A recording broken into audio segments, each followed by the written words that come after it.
So while talking with a friend on YouTube about Joseph Smith's martyrdom, this person had sent me a video showing Joseph Smith getting killed, his brother Hiram getting killed, in Carthage jail. The problem that I had was that the video, like most LDS films on the subject, do not show Joseph Smith using a weapon or killing two people, whereas Joseph Smith had a pepper box shooter, a 6-shot pistol, shot 6 times, misfired 3 times, killed 2 people and injured another. So he actually offered a defense and killed people. It's not as if though he was just this, willing servant dying in a Christian manner, where, he turned the other cheek or, whatever, as if he was following Christ. I mean, what did Christ say to Peter when Peter chopped off the soldier's ears? Joseph Smith didn't die like that. Joseph Smith died like an old Western gunfight, and none of the LDS films that I ever have seen have shown Joseph Smith firing off shots and killing people. But beyond that, I had made another video, and I described this to the person that I've been chatting with, that Joseph Smith had other external, non-religious issues that led up to his death. Joseph Smith had taken other men's wives while they were married to him. That's, enough to kill somebody for. I mean, back in those days, if you stole a horse, you'd end up getting shot or hung. But he stole other men's wives, which, would give plenty of reason back then. Beyond that, and that's verifiable, you can go to thewivesofjosephsmith.com. You can see these women that Joseph Smith had married and took from other men.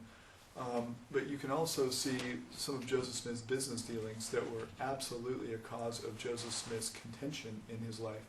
Joseph Smith started the Kirtland Safety Society, anti-banking establishment, because he got turned down for the banknote, or for the bank charter from the government. He sent a missionary to Pennsylvania to get a bank charter. He was rejected. I mean, he didn't have enough funds to back it, basically.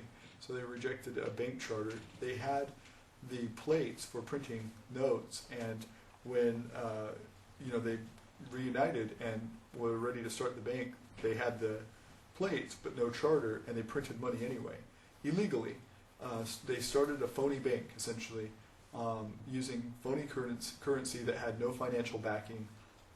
Joseph Smith printed hundreds of thousands of dollars and had at least passed around $150,000 worth of currency that he couldn't pay for, that he didn't have any way of redeeming if somebody claimed their, if they tried to redeem their note, he didn't have any money to pay them.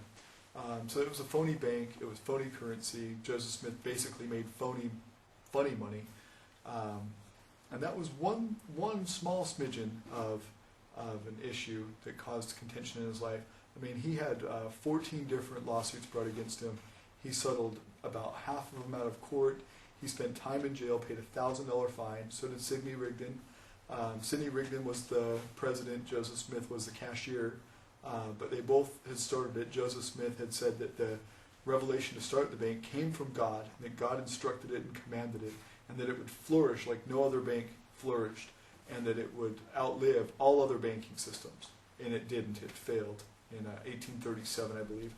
And so the point is that he had raised business problems against himself, where he had stole money from people. And that really upset, some of his followers. He had an uprising during that bank scandal, and 6 of the apostles, 6 of the 12 essentially, came out in open rebellion against Joseph Smith. And Joseph Smith had lost about half of his following. You can read that. There was a thesis written at Brigham Young University by Gary Dean Guthrie, and says the state legislature refused Kirtland Safety Society its charter, upon which the name of the bank was changed to Kirtland Anti-Banking Society. Joseph and Sidney Rigdon were tried in court for violating the law, were found guilty and fined $1,000. They appealed on the grounds that the institution was not an association, or was an association, not a bank. The plea was never ruled upon, as the bank suspended payments and closed its doors. Other lawsuits would follow. During the summer of 1837, Joseph spent much time away from Kirtland to avoid the lawsuits. Apostle Luke S. Johnson, Lyman E. Johnson, and John F. Boynton were rejected and disfellowshipped. So these are the apostles. These were some of the apostles that came out in open rebellion. Let's go back. The blame of the bank failure fell heavily on Joseph. He had issued formal invitation to his followers to take stock in the venture, and the institution had been organized outside the law. Heber C. Kimball later was to comment that this moment there were not 20 persons on earth that would declare Joseph Smith a prophet of God. 6 of the apostles came out in open rebellion. Joseph first established the bank by revelation and then had to later admit that because of poor management and other internal and external conditions, the project was a failure. And this was the thesis, Joseph as an Administrator, M.A. thesis, Brigham Young University, May 1969, pages 80, 81, 82, 85, 86, and 88. And it also appears in Mormonism, Shadow or Reality, page 533. A lot of other commentary has been made on this. You can see by Robert Fielding, who also took records of Kirtland in Ohio, had commented on this, and you can look in Mormon Enigma as well, page 62. And I'll put some pictures of this Mormon funny money on there with Joseph Smith's signature. But that was one reason. That was a pretty big reason. Joseph Smith ripped off a lot of people for a lot of money. And back in Joseph Smith's day, $150,000 would be like a couple $1 million in inflation rates today. But then, right before his death, just a couple months before, Joseph Smith had a falling out with William Law. William Law was a close friend of Joseph Smith in the first presidency, and Joseph Smith had violated his trust by opening up a doctrine in the Mormon religion of polygamy, as well as this banking issue. And so William Law came out in open rebellion against Joseph Smith and started a newspaper, the Nauvoo Expositor. Joseph Smith didn't like that William Law had exposed his polygamy. Joseph Smith had not openly spoke about polygamy, even though he had several wives already. But he didn't want anybody to know it, and he adamantly denied it and constantly lied about it, in sermons and people questioning how many wives he has.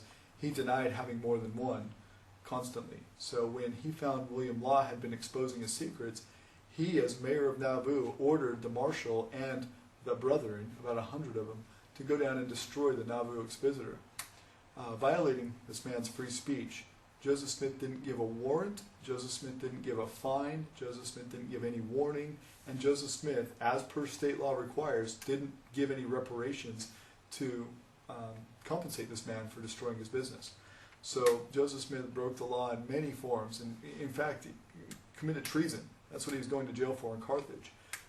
Joseph Smith had publicly came out in rebellion against the Congress of the United States, publicly threatened Congress via his revelations, and he had violated free speech of citizens of the United States. So Joseph Smith was guilty of treason. There was no doubt about it.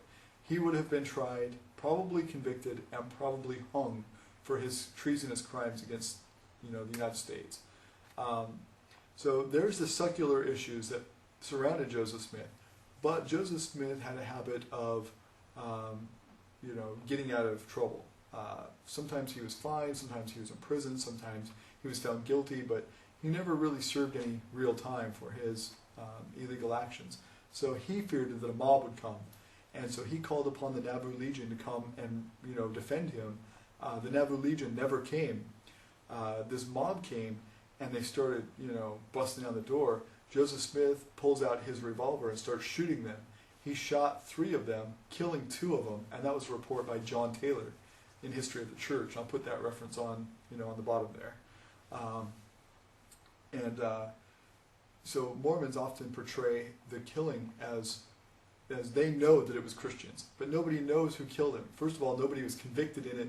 Second of all, these men they came with their faces painted black. Joseph Smith was calling out Masonic Masonic distress signals, and they were obviously being recognized as Masons, as Joseph's former Mason colleagues, because Joseph Smith was a Mason.